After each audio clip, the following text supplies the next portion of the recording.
Thank you for coming, everybody. Amelia's going to talk for about 15 minutes, just in general about her career and life at Wadham and stuff. And then I have some questions in here, but please feel free to ask your own. I'm sure they'll be a little bit more interesting than mine. So yeah. Thank you, thanks Jessica, and thank you for organising for me to come. I'm really, really delighted to be here. It has been probably 30 years since I graduated, maybe a bit less than that. But it's a total thrill to be back, and I was saying to Jane, my old tutor, that I don't actually feel very much more grown up or mature than I did when I graduated in whenever it was, for better or worse. But I'm glad to be here today to talk partly about what I learned and what I gained from being at Wadham, but more to talk about what I've been doing in my job at The Guardian, particularly over the last 5 years, where I've been really focused on an area of government policy, looking at the Home Office, looking at immigration policy, and particularly focusing on a series of bits of legislation introduced from 2012 onwards called the Hostile Environment. And it's kind of particularly timely to be thinking about this now because it is exactly 10 years since Theresa May first announced that she wanted to create a really hostile environment in Britain for illegal immigrants. And that announcement set off in train some really kind of catastrophic developments that for a long while were completely hidden, and gradually we managed at The Guardian to help report on them and to help people understand why the hostile environment was in many ways a very problematic series of policy introductions. So firstly, I came here around 1990. I studied history and Russian, and I'm really glad to see both my tutors here. It's a real treat. I wanted to be a journalist. I think I knew quite soon that was what I'd like to do. I worked for Charwell, not in a particularly kind of glorious way, but I did do quite a bit of news reporting for them in my second year.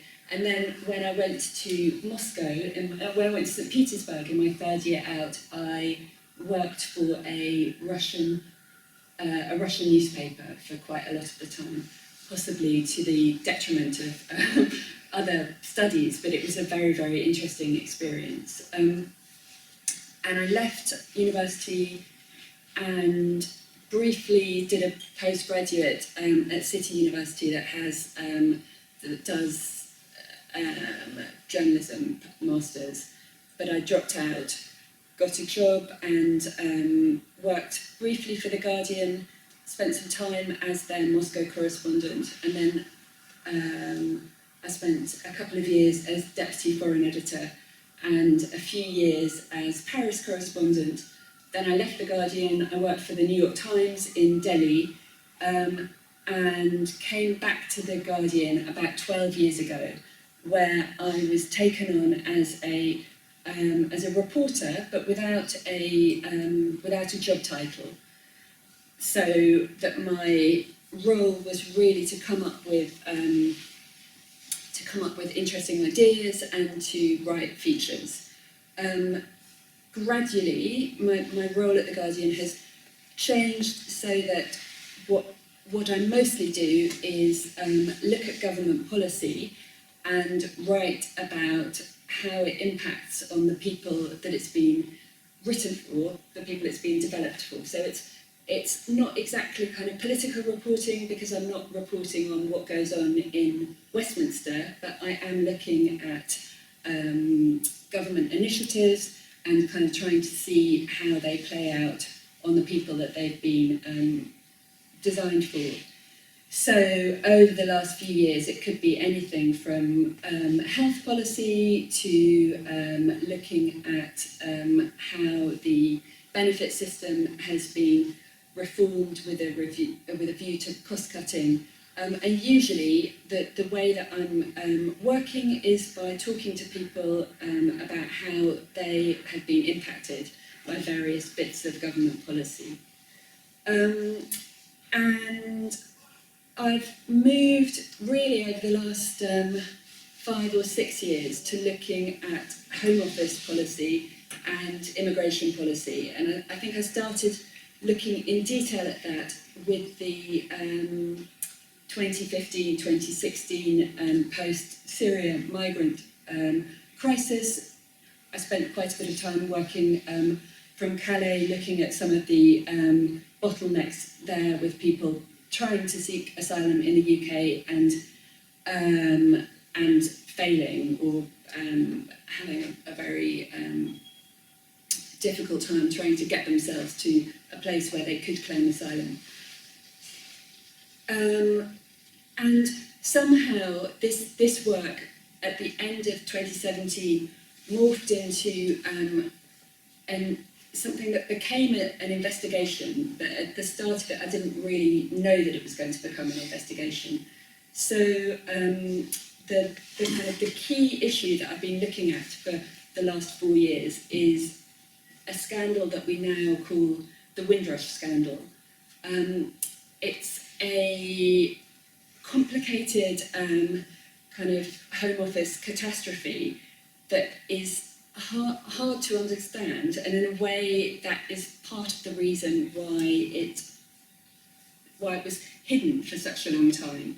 But I'm going to try and take 10 minutes to explain the short version. I've written a 100,000 word book on this, but I'm going to try and condense it into 10 minutes how this issue landed on my desk at The Guardian, why it happened originally, and how the reporting that we did at The Guardian managed to force the government to make some really quite substantial changes to policy.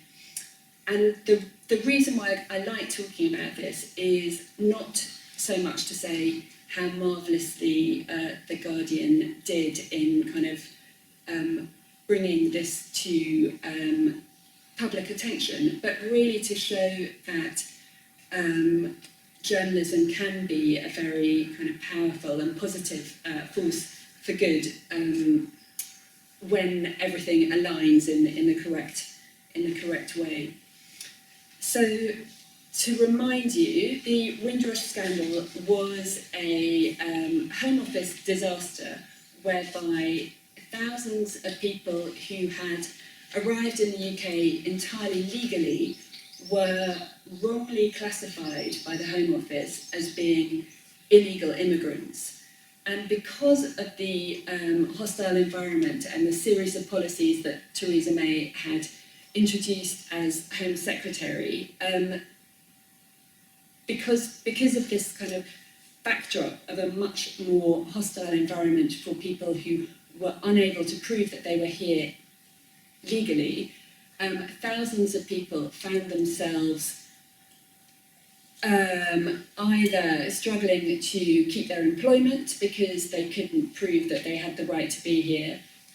Many people lost their jobs, many people lost the right to free healthcare, and a few people were wrongly detained, held in immigration detention centres, and a couple of hundred people were wrongly removed to countries that they had left as children. And this, I think for me, the most kind of disturbing element of this situation was that this was a problem that had been happening for quite a number of years before it forced itself onto the news agenda.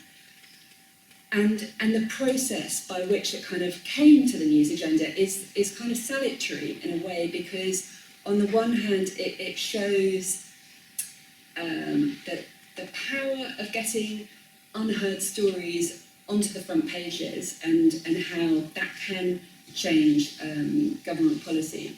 But on the other hand, it also shows what an enormous kind of gulf there is between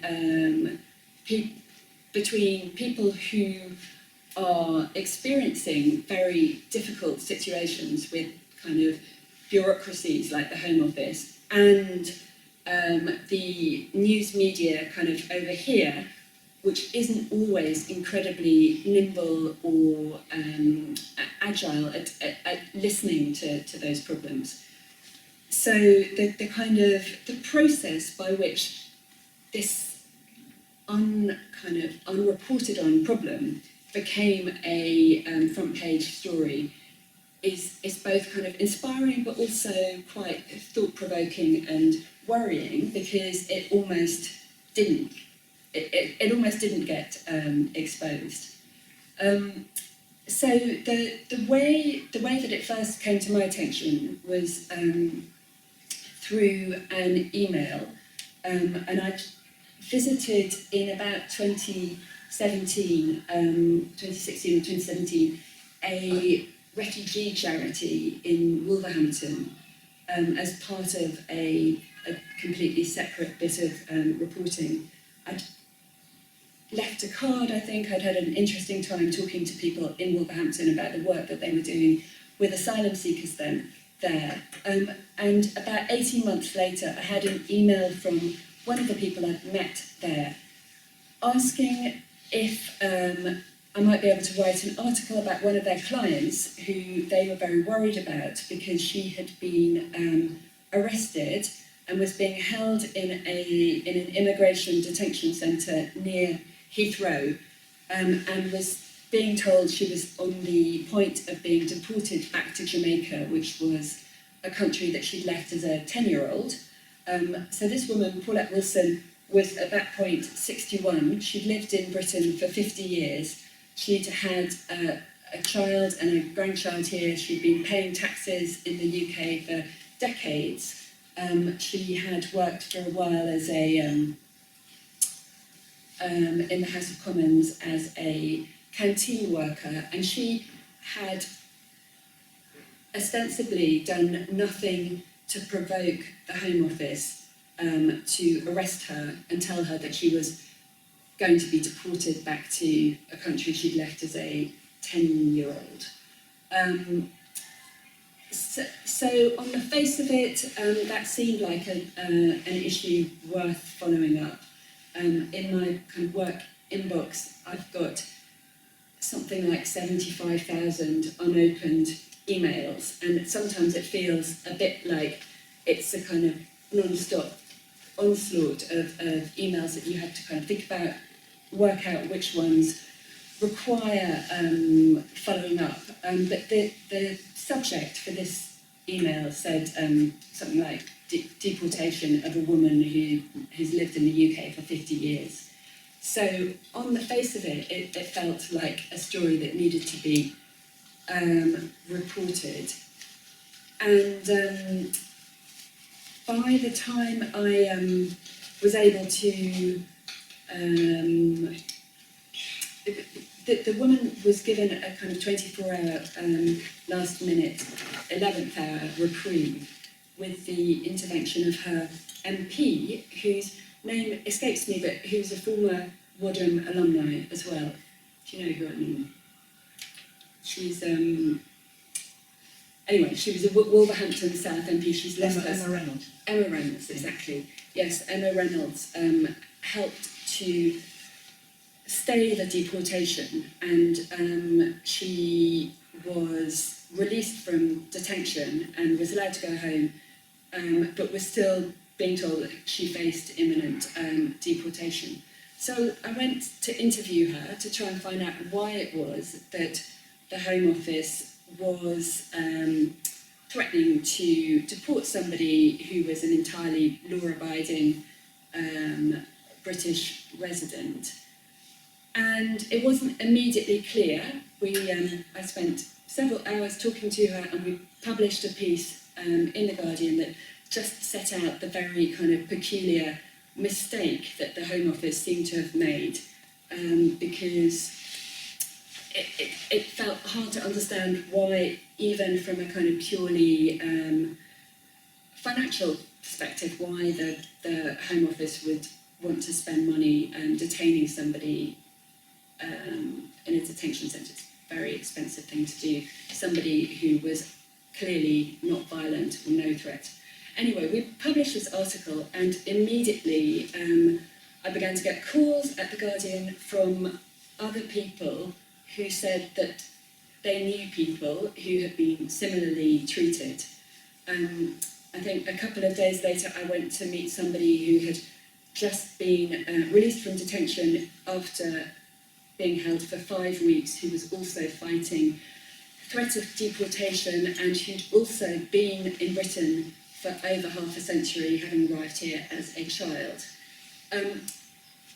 Over the course of kind of 5 months, we published more and more of these pieces in The Guardian, highlighting how there was a whole cohort of people of a similar age, people who'd arrived in the UK in the 1950s and 1960s, who were being classified as they approached retirement age as illegal immigrants. And it was gradually clear that there'd been this kind of catastrophic clash between policies around immigration from the 1950s and 1960s, which had allowed people to come to this country entirely legally from former countries of British Empire, Commonwealth countries, without any paperwork, and these new hostile environment policies which were requiring people to have documentation proving that they were here legally, which many people didn't have. And the kind of the whole process of reporting on this was not helped by the Home Office's refusal to engage with the issue, to allow Guardian reporters to talk to any ministers about what might be causing the problem. And it's a kind of very striking fact that the Home Office has its own newsroom made up of press officers, which more or less mirrors in size the size of the Guardian newsroom. So every time I wanted to write an article about one of these people who were affected by this issue, I'd call the Home Office press office, and there would be a kind of very concerted attempt to try to tell me that I was barking up the wrong tree and that there was not a systemic problem, that there might be a few people who have been a bit disorganised about their paperwork, but there wasn't something that was going on a big scale. And unfortunately, that wasn't the case. And it's quite a kind of dispiriting battle with Home Office officials, who also sometimes were kind of quite obstructive, said that they would try to speak to an editor to try and discourage us from running some of the pieces. It was a very kind of peculiar process. Anyway, after 6 months of writing about this, finally the government was shamed into acknowledging that there was a real problem, apologising and making a kind of fairly wide-sweeping commitment to total reform of the Home Office, and as a result of the reporting in The Guardian, the Home Secretary, the then Home Secretary, Amber Rudd, stood down. So it was momentarily, I suppose, a very uplifting result, in the sense that we saw effusive apologies from ministers, the then Prime Minister, and comprehensive promises to reform. I suppose Yeah, I suppose I don't think I would have expected to still be writing about the issue 3 years on, 4 years on, highlighting how far the Home Office still is from implementing all of the reforms it promised. There have been some really constructive changes within the department as a result of all of this. There's been a huge compensation programme announced, and some people have had compensation. There's been a concerted effort to give documentation to a lot of the people who didn't have any documentation, largely through no fault of their own. And there's been a commitment to making the Home Office a more compassionate department, and a department that that views applicants as humans rather than as pieces of paper. And the former Home Secretary, Sajid Javid, acknowledged that, agreed. The current Home Secretary, Priti Patel, has repeatedly said that she's absolutely on board with this reform programme and is very happy with how it's going. I suppose we can talk a bit about how well it's going, but I think there is a long way to go. So really, I suppose the my takeaway is that it is it's both a kind of powerful example of how journalism can help to change things for the better, but also I feel it's still very much work in progress, in the sense that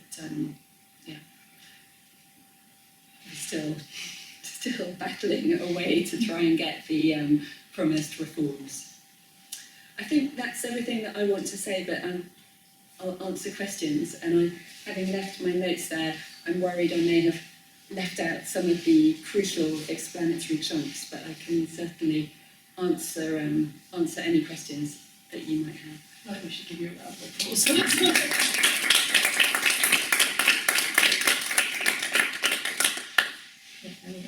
questions?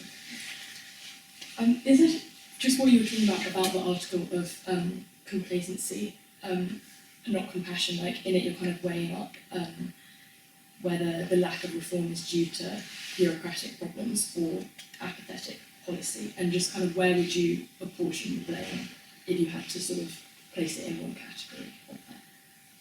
So there has been, for the last 2 years, there's been a process of looking at the Home Office's immigration policy through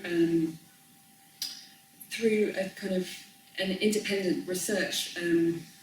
They had an independent researcher do a study of what went wrong to try and work out how the Home Office could be reformed to make sure that officials didn't go around illegalising more categories of people who are in the UK legally. And a woman called Wendy Williams, who's a kind of government inspector, was sent in with an enormous team to look at exactly where the Home Office was getting things wrong, and she came up with 30 recommendations, which Priti Patel has accepted in full. But a kind of a review of how things were going a couple of months ago concluded that the reform hasn't happened, and I suppose I feel a bit sceptical about why it is that I think it's difficult to point to the Home Office and say it's entirely for the Home Office to reform its structures in order to ensure that this kind of disaster doesn't happen again, because in a sense the root of all of these problems only partially sits with officials in the Home Office. I mean, the real core driving force for all of these problems is government policy, which is created by ministers and not by bureaucrats in the Home Office. So I think over the last few years, the Home Office itself has been given an enormous kicking for being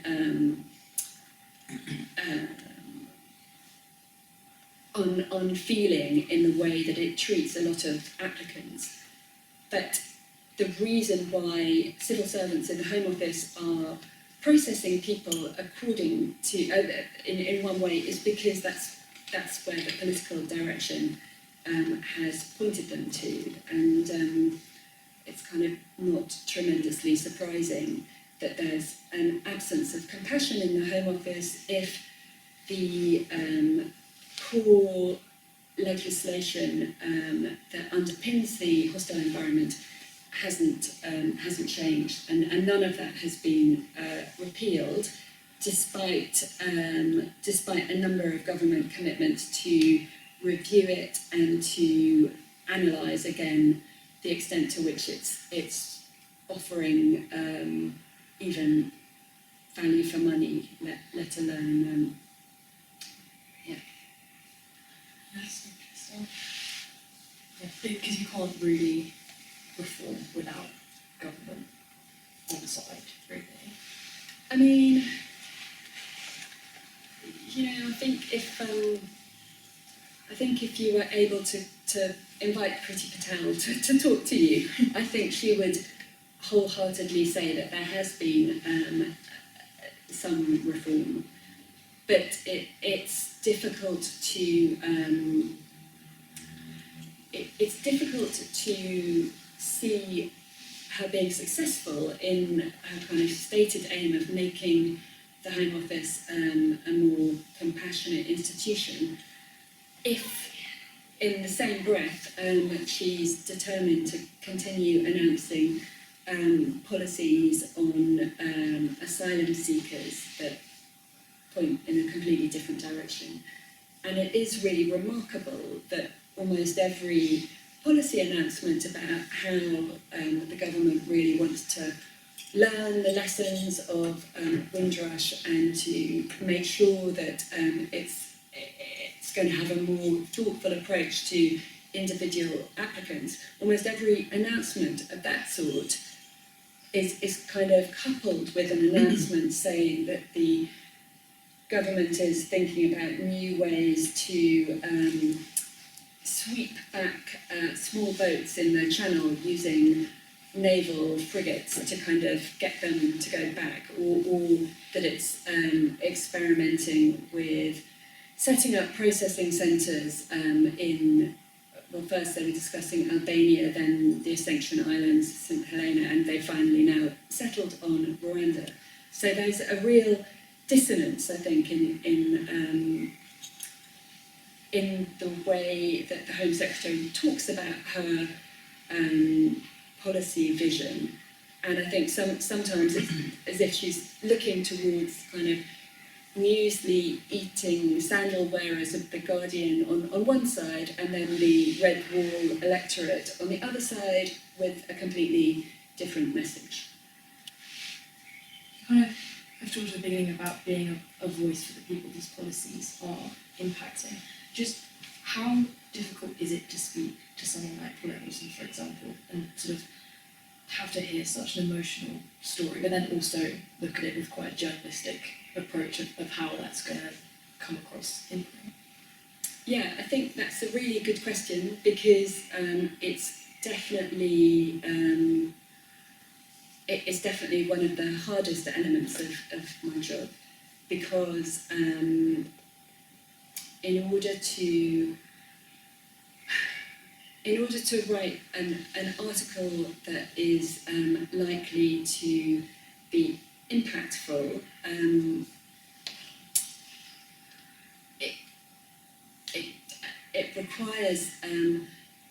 it often requires people to pour out a lot of very difficult experiences that they've had to go through, and you have to be really sure that they are not so vulnerable that kind of process is going to be kind of damaging. But equally, you have to have in your mind that often, usually when somebody agrees to talk to a journalist, it's because they've got something that they feel angry about, and they want to make sure that people know about. So, getting the balance right between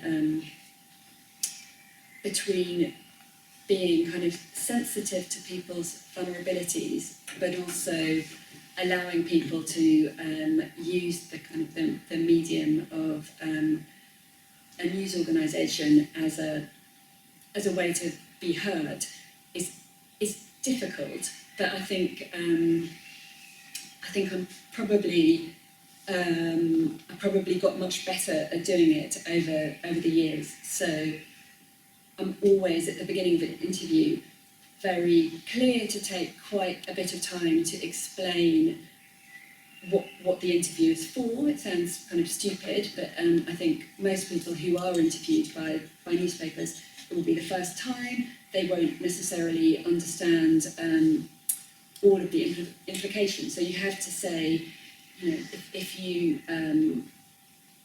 you say something, you need to make sure that any information that you tell me, you're happy to see that in print. And then, ideally you should have a bit of time to say at the end of the interview that if there's anything that you've said and you actually think on reflection you don't want to see that in the newspaper, here's my number, here's my email, please be in touch. Because what you don't want to do is to kind of go and sit down with somebody whose life is already very complicated and then make it more complicated by exposing them to a kind of wide attention that perhaps they hadn't really bargained for.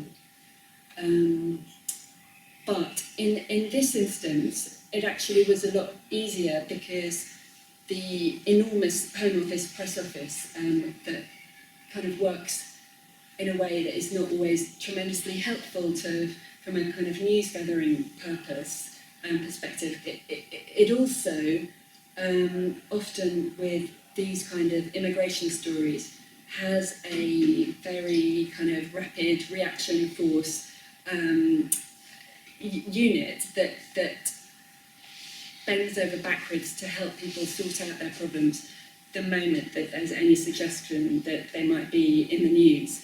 So it's so a lot of the people who were interviewed about their immigration problems on this subject found that after years of trying to get documentation or after years of trying to sort out their difficulties, they were sorted out miraculously within kind of 48 hours. Yeah. This is a two-part question, and I'll let everyone else ask you things. So do you feel that the investigative journalism that you do, does it feel kind of more important in the current cultural media landscape? And then off the back of that, how would you sort of advise to interact with that? Like, is it a case of engaging and disproving kind of deliberately inflammatory news headlines, or is it a case of not engaging and sort of not even validating things like that by engaging? So I find that the term culture war is sometimes quite hard to understand because it talks to so many different scenarios, and in a way I think that question is probably something that my colleagues who are doing daily reactive news probably grapple with more, because they're on the front line kind of trying to work out whether we need to be reporting on the latest round of Partygate or Beergate, or how much space to give that, or whether in fact, you know, these are all dead cats on the table and we need to be actually turning to look elsewhere.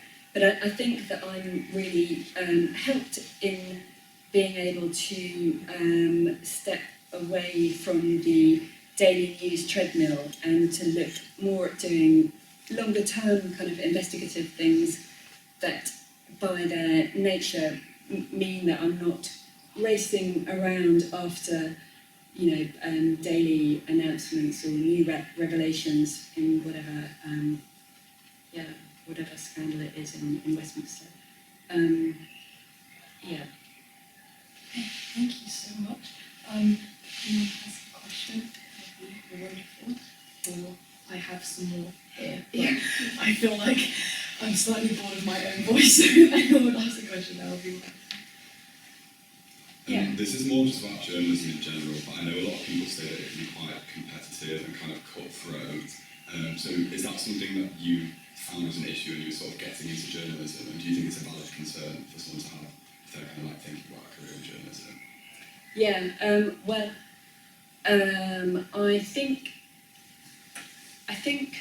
I feel more upbeat about the prospects for people going into journalism now than I probably did 5 years ago. Maybe because I'm looking at things through a Guardian lens, and we've had probably a decade of really failing fortunes and kind of redundancy round after redundancy round after redundancy round. But finally, and I feel a bit tentative about saying this, but our finances are beginning to look a bit better because we're trying to crack this model of donations, and I'm sure if you look at the Guardian website, you're constantly being bombarded with requests for money, but it's actually working, and we've got something like 1 million paid subscribers now who are volunteering to give us money. So that means that we are hiring more people than we have done for ages. And so I don't feel, I mean, sometimes maybe 5 or 6 years ago, people would come and ask for careers advice, and I felt very kind of bleak about it, and I'd say, well, maybe you could look at law or something completely different. But now I don't feel that. I think, I mean, I really love my job. I think it's incredibly interesting, and I feel, you know, really, really lucky to be doing it. And I definitely remember being in my last year at university thinking, this is what I really want to do, but I'm not sure if I'll ever get a job, and feeling, you know, feeling very much that it was a hard thing to aspire to. And I got many letters of rejection from different news organisations that I applied to. So it is much harder than going into a career that's got a kind of university milk round recruitment policy. But I think if you do really want to do it, then you should give it a go. Okay, thank you. Hi, sorry. How much hope do you have for how like newspapers like The Guardian and like people who run like more slow news, how they can change like the views of society when like things like the Daily Mail are so like widely read?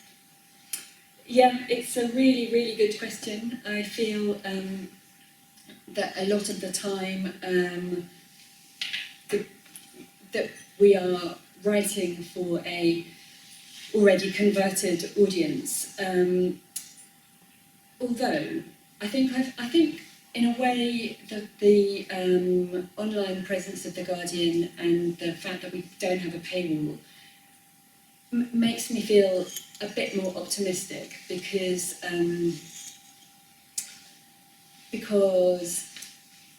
we've got a massive online readership that goes way beyond the kind of conventional stereotype of what a Guardian reader is, and it's a very international readership, and it's a much younger readership. So I think because of the success of our website, it's kind of taken us a bit away from that. But nevertheless, we still have a kind of cool readership, and sometimes if you read the letters page of The Guardian, you probably won't be amazingly surprised by a lot of the views that you read there. I mean, it's very much kind of left-leaning readership who have the views that you would expect on education, immigration, reform of the health service. So I definitely think sometimes if I were to kind of, have a career change, it would be a very powerful thing to be a feature writer at the Daily Mail, for example, because it's obviously it also has a massive readership, and it's very different readership. Thank you, thanks.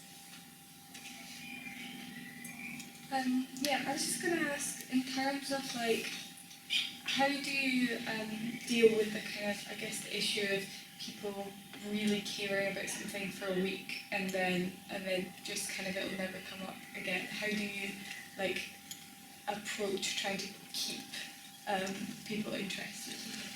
Yeah, it's really, really difficult. And I was talking to my colleague Rob Evans, who's a reporter who has written for years about the undercover policing issue, which I don't know if you know about, but it's a really amazingly awful thing that the Metropolitan Police did over a number of decades, where they had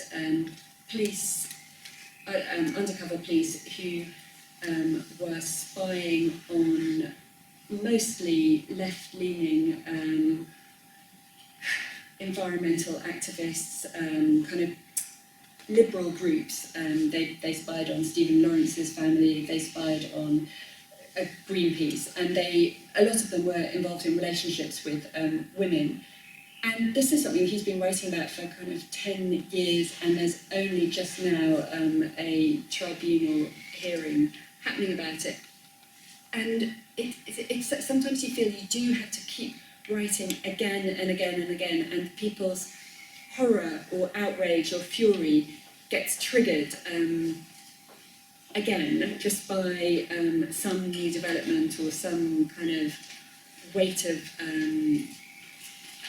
cumulative articles. But it's definitely true that you can kind of powerfully engage readers with a subject, and then the next week it will be the Agatha Christie tribunal, or people's memories are short, but you just have to keep on and on and on until in my case until sometimes the news editors want to scream, I think, when they come forward with new developments about Home Office policy, but you have to keep going. Thank you. I was interested in what you were saying about the kind of unhelpfulness of the Home Office press office, and I just wondered if you had a sense when you were interacting with those press officers whether there might be other papers or other journalists that would have a more kind of easy relationship, or whether the Home Office was more willing to give out different information to different people, or how the governmental departments interact with journalists on a bigger scale. Well, it's definitely the case that they target some of their policy stories to other papers. I was laughing with my colleague, who's the Home Affairs editor, called Rajiv Sahel, and he said that of all of the Home Affairs correspondents across the kind of British media spectrum, he was the only one who wasn't invited to go to Rwanda with Priti Patel when she made that announcement. And I mean, it's a kind of very surprising. It was a surprising thing. I'm not sure we would have sent him anyway, because it was a very expensive trip. You had to pay something like £4,000 to be on the government chartered plane to go there. but it did feel sort of remarkably petty to highlight him amongst, a group of journalists, not all of whom are particularly positive about this policy. So, yeah,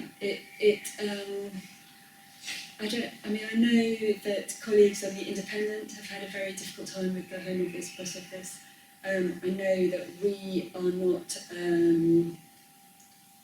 often offered ministerial interviews, and I can kind of understand why, but it does seem a shame.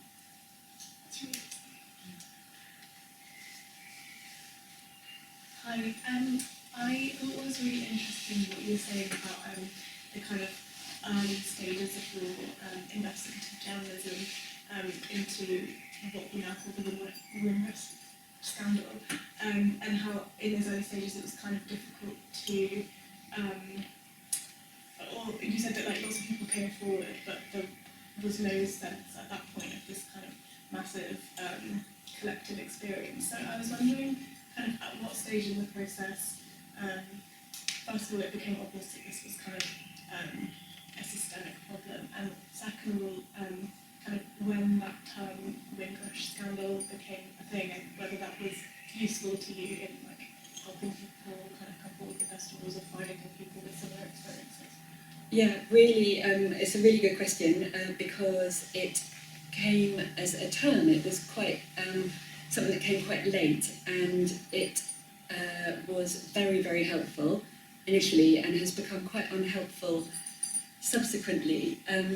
But it was really helpful for me as a kind of as a reporter, because it gave a very easy to understand branding to an issue that was incredibly complicated. So before there was that kind of easy label, I'd have to go to the news editors every time and explain again that I wanted to write again about a mistreatment by the Home Office of somebody who was in their 60s or 70s, who'd arrived in the UK from a Commonwealth country in the 1950s or 60s, who was undocumented and was having problems with the hostile environment policies that had made them be homeless.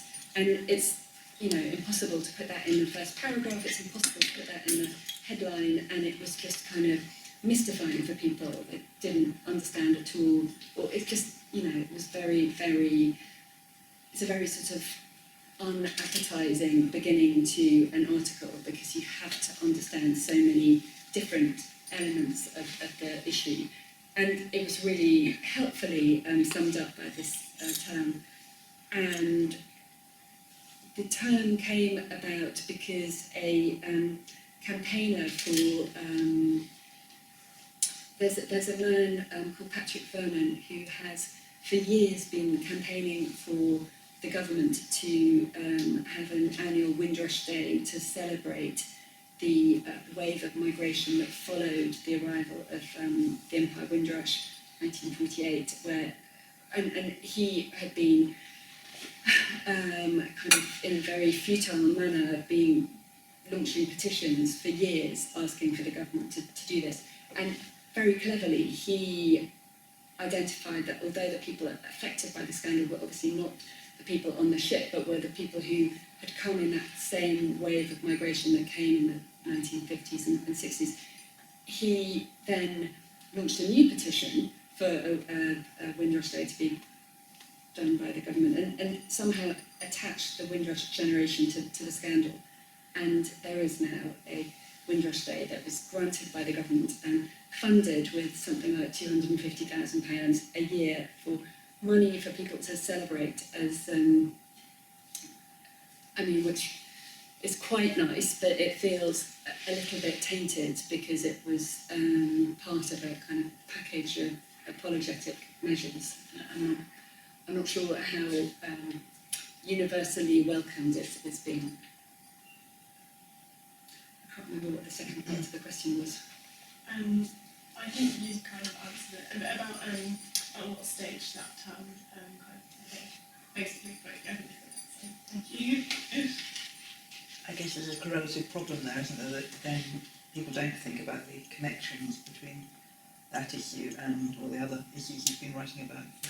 Well, Yeah. I mean, it's become problematic as a term in lots of ways, partly because the vast majority of the kind of 500,000 odd people who might classify themselves as Windrush generation were entirely unaffected by the scandal, because it was only a minority of possibly 50,000 people who were not documented.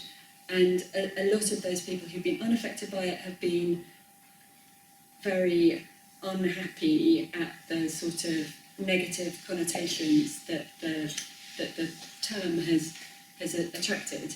So that's been problematic. And the other reason why it's difficult is because it narrows the scope geographically sort of to the Caribbean, when this is a problem which affects people who don't have documentation, who come from all over the world, from Bangladesh, Pakistan, India, parts of Africa. So yeah, it's very problematic from that point of view, but probably the worst aspect of it is, as you say, that it makes it a very kind of specific Home Office scandal, and the government is very comfortable in saying, yes, we had that problem, it was a mistake, we've dealt with it, and now everything is fine. Whereas actually the picture is that that mistake or that kind of disaster highlighted in a really worrying way how a very draconian bureaucracy and set of measures were causing problems for people across the board in a much wider way. There's a natural extension to that question, which is, of course, the Ukraine crisis now.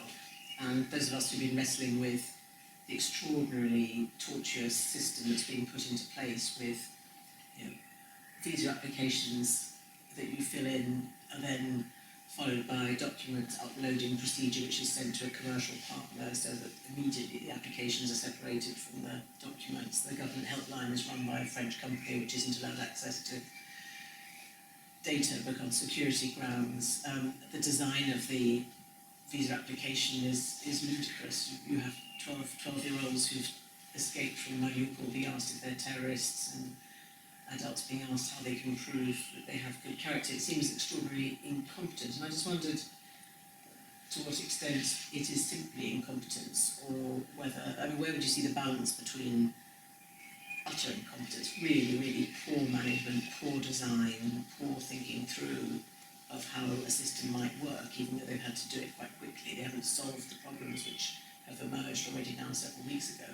Or do you think actually it's still a hostile environment which is making everybody reluctant to do anything to improve it? I mean, where would you see the balance as far as Ukraine? Because that's a new version. Yeah, I mean, I think that the key problem with Ukraine was the political decision to insist on making people go through a visa process when, in fact, they're asylum seekers. And I really struggle to understand any of the government's justification for that, because there's kind of talk about security concerns. Actually, Priti Patel said that one of the reasons why she was so convinced it was necessary to go through the asylum process was because of the Windrush Scandal. And she made that kind of reference in a BBC interview, and I don't really understand what she was talking about, although I think what she meant was that the Windrush Scandal came about because people didn't have the correct documentation. But it's such a completely different scenario, because most people who come from Ukraine have got modern European biometric passports and are able to freely travel throughout Europe. And so it kind of seems hard to understand what why it's a more elevated security risk than, say, allowing somebody to travel freely from Portugal. It's just a peculiar, But I think once you decide that you're going to make asylum seekers apply for visas, then it's very unfortunate that the department that you have to apply to is the Home Office, because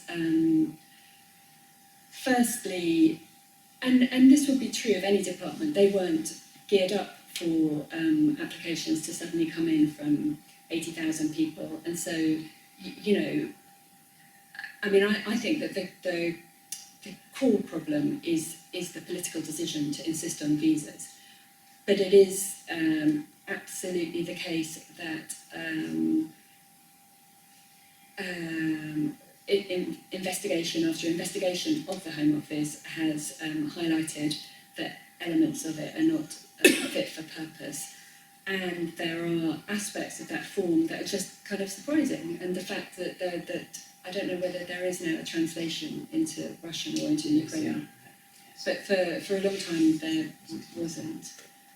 So I've been speaking to people from Michael Gove's department, the Department for Levelling Up, which was given the kind of design of the Ukraine asylum welcoming scheme, and they endlessly badmouth their colleagues at the Home Office and point the finger in that direction. But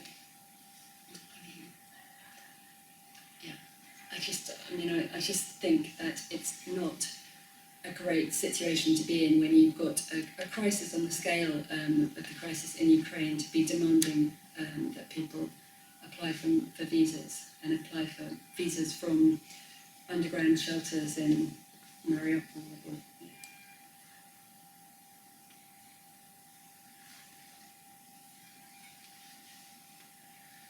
I'm sorry not to be ending on a more upbeat note, but anyway, it is something that the whole kind of Ukraine visas issue is something that we've been reporting on endlessly in The Guardian, as have other newspapers, and I mean, I'm sure that the kind of level of discomfort that the government feels about how clearly the mismatch between its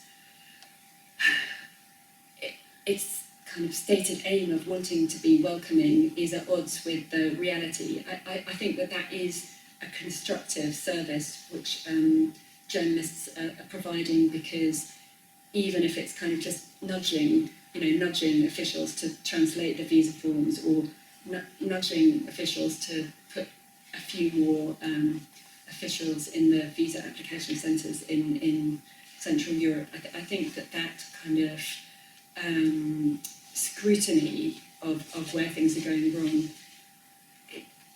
has some marginal use.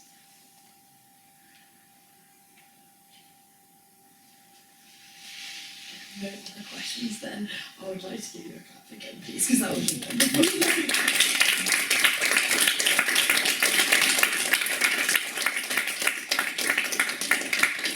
And just thank you for giving up your time, and you just being so honest and forthcoming about everything. It's really insightful. Thank you. Thanks for your questions, and thank you for asking me. I'm also really happy to advise people who are seriously thinking about going into journalism, and I'm happy to talk more now, or to be emailed if you've got more questions. It's wonderful that you're here. Very, very nice to be here. Yeah. And I think you've been unduly modest about your own achievements in creating this atmosphere of trust which has produced the changes that you have managed to achieve. So I think we should end on congratulating you. Oh, and yes, and we should all absolutely read the full 90,000 words office. And I'll leave this because the library doesn't have copies. That was a wonderful gift. Yeah. Thank you so much, Amelia. Thank you.